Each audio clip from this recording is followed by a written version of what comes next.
Ipailada sa publiko sa Bangko Sentral ng Pilipinas BSP Osami City Branch ang bagong 1,000 piso polymer banknote pinagi sa gipahigayon nini nga media briefing. Ipadayag ni BSP Osamis Branch Acting Deputy Director Mary Ann Johnson nga ang maong 1,000 piso polymer banknote una na nga gilaunch niadtong Abril 6 tuig 2022 o ganunay inisyal nga pagpagawa sa sirkulasyon sa National Capital Region o sa pipila ka mga lugar. Dinugang nini nga ang pagpahigayon sa media briefing mo'y kabahin silang information drive sa pagpaila sa katawhan sa bagong 1,000 piso bill.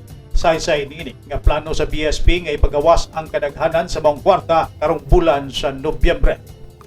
This is part of the information drive of the BSP to introduce and inform the public of the newly issued 1,000 peso polymer banknote. It was launched on April 6 and initially has been released into circulation in the National Capital Region and a few actually in the locality.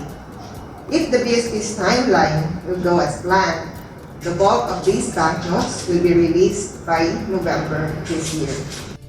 Ang 1,000 piso polymer banknote mao ang gitawag nga Flora and Fauna series din dili na makitang hulagway sa mga bayani sa maong kwarta. Ipasabot ni Ramonito Ram Hervasio, Bank Officer 2 sa BSP Osamis Branch, ang 11 ka mga security features sa bagong 1,000 piso bill. Kini naglangkob sa sinaw nga surface nini, makita usab ang rolling bar effect, sampagita clear window, duha ka managsamang serial numbers, embossed prints, shadow thread, vertical clear transparent window, adunay blue iridescent figure, tactile dots, metallic features of flying eagle.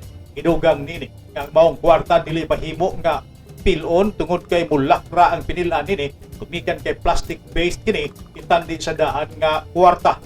Iyaw sab nga gipasabot nga kun sa pagkakaron adunay mobayad gamit ang bagong kwarta mahimo na kining dawaton samtang daang 1,000 piso bill mahimo gyapong dawaton din wala magpasabot nga pulihan na ang daan nga kwarta.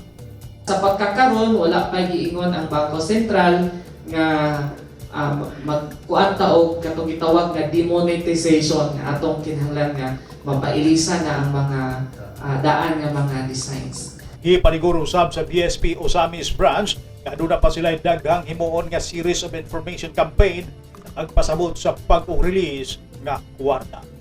Neptali Patolino, Newsline Philippines, Province of Misamis Occidental. Stay safe.